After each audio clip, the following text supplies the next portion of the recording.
Hello, my name is David Weinstein and welcome to GEMASIGN.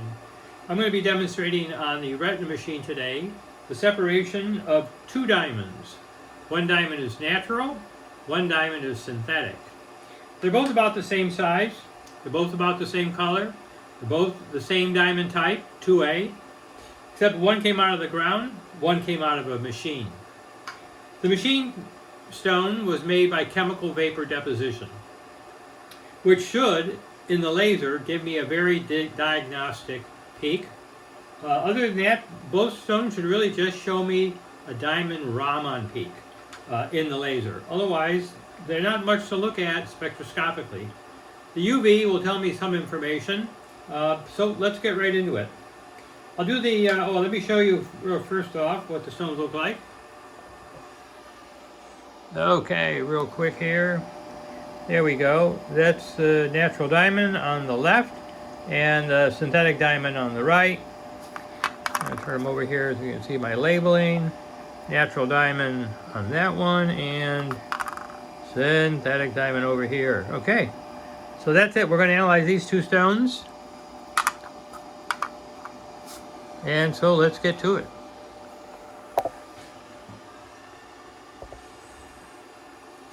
Alright, I'm just going to reposition the camera so you can see what I'm doing. Very good. Okay, great. Take out the natural diamond first. We're going to do the UV. Now, even though there are 3 light sources, we're only going to be doing 2 because the stones are colorless. And normally I use the broadband to tell me what the color is. However, because the stones are colorless, I decided not to put those broadbands into the library. In fact, it proved later on to be a mistake because you can get out of the broadband some reliable information that's unrelated to color because the stones can be colorless, but you can get some reliable information from the broadband nonetheless. All right, so let's go and capture the UV. I already have the screen set up to capture UV. Just position the probe about a centimeter above the stone, and a very strong signal. 52,000 is my intensity, which is very good. That's what I like to see. And moving it over to the laser now. Now the laser signal on natural diamonds that contain nitrogen is a very strong signal. However, when it comes to 2A, unfortunately, the signal in the laser is very weak, and you have to have a very strong detector in order to see it. All right, so we're going to just try to get as strong a signal as we can here from the laser. It does glow a little bit, but if I can get 5,000, I'm going to be more than happy. At 2,700. Not a lot, but let's take a look at the spectra. Let me just make sure. Yeah, I better do it again. A little bit too weak.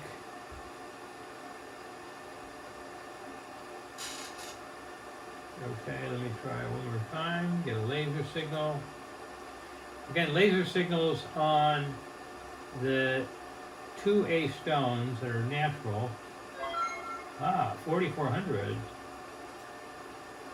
Excellent. Okay, good. Excellent. Let me put this back in its holder, and we got a very clear picture of what's happening here on this natural diamond. Okay, there is the laser signal. Looks kind of noisy. Not a very quiet signal. However, this is what I was looking for. This is the Raman peak for my diamond, telling me this stone has to be diamond. There's a little bit of something that's happening here, but basically throughout here is just noise. Okay? If this were a very high intensity scan, this would still be a little bumpy, but this is the only peak. That's my diamond Raman, tells me for sure this is a diamond. And it turns out that this is a natural diamond because I'll show you what a synthetic diamond looks like. All right, let me bring it back down here so you can, back to 6. Okay. And reposition it There we go. Okay, let me just make sure my positioning is good, which it is. Okay, so that's the natural diamond. Now we're going to do the laboratory grown. And the laboratory grown lights up a lot more due to impurities, either chemical impurities in the stone or structural impurities. You can have both kinds of impurities in diamonds. Oh, you know what I forgot to do? I forgot to do the analysis. Wait a minute. Okay, wait a minute. Let's go back. I'm going to press show results. I got to do show results here, otherwise you're just taking my word for it. Okay, so there it is. It's doing the analysis, and there's the result, natural diamond. All right. I'd never get away with that. Look at that, natural diamond. And I got to show you the results here. 82% correlation. And let's click over here to see more results. And there it is. Number 1 choice is natural diamond. Number 2 choice is natural diamond. Number 3 choice is synthetic. But there's a big difference between 82% and 79%.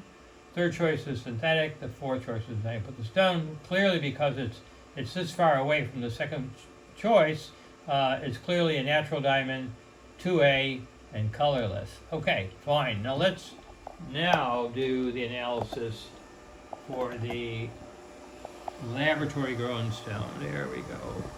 Put that back. And we have to lower this down so you can see what I'm doing. Okay. Positioning looks good. Okay, so now we have on here, we have the laboratory grown stone. As I said, it lights up a little brighter than the natural diamond did. And right away we're going to do the laser. And because it's so much brighter, I expect no trouble getting into what I consider the normal range of intensity. And sure enough, I got a value of 20,000, which is very good.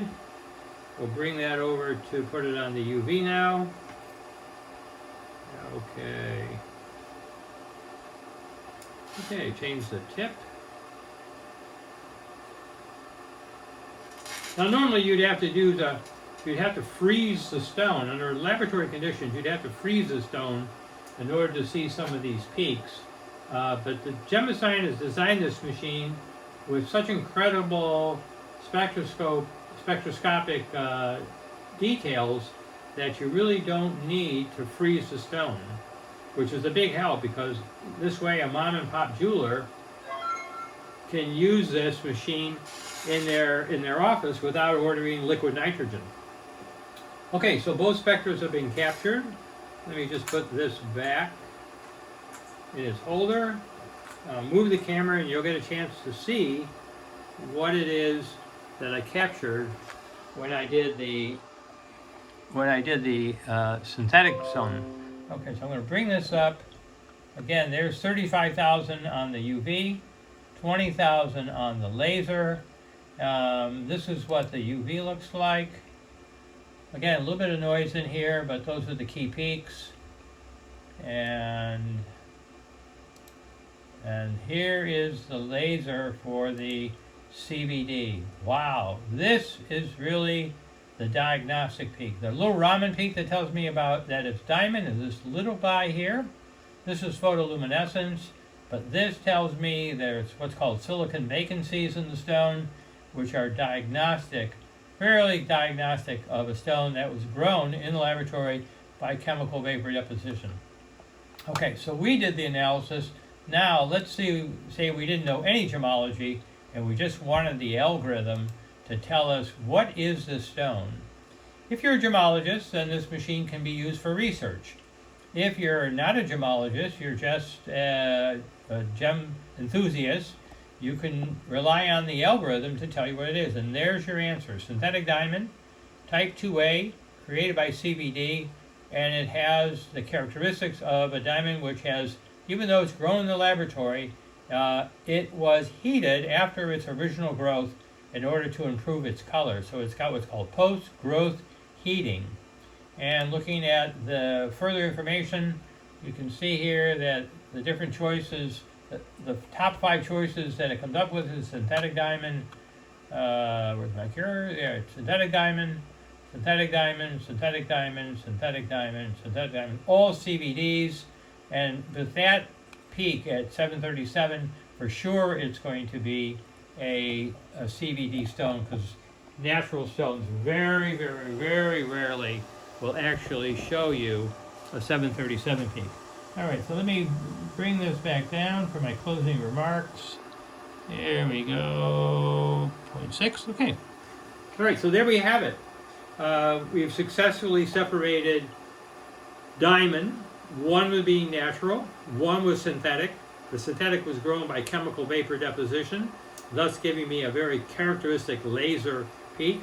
And the algorithm in the cloud found the right match out of some 20,000 spectra that are up there. Anyways, I hope you really enjoyed this demonstration. It was a real pleasure bringing it to you.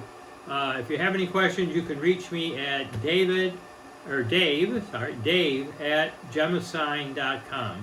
That's GEMASIGN, GEMASIGN.com. And I look forward to your remarks. Take care. Have a great day.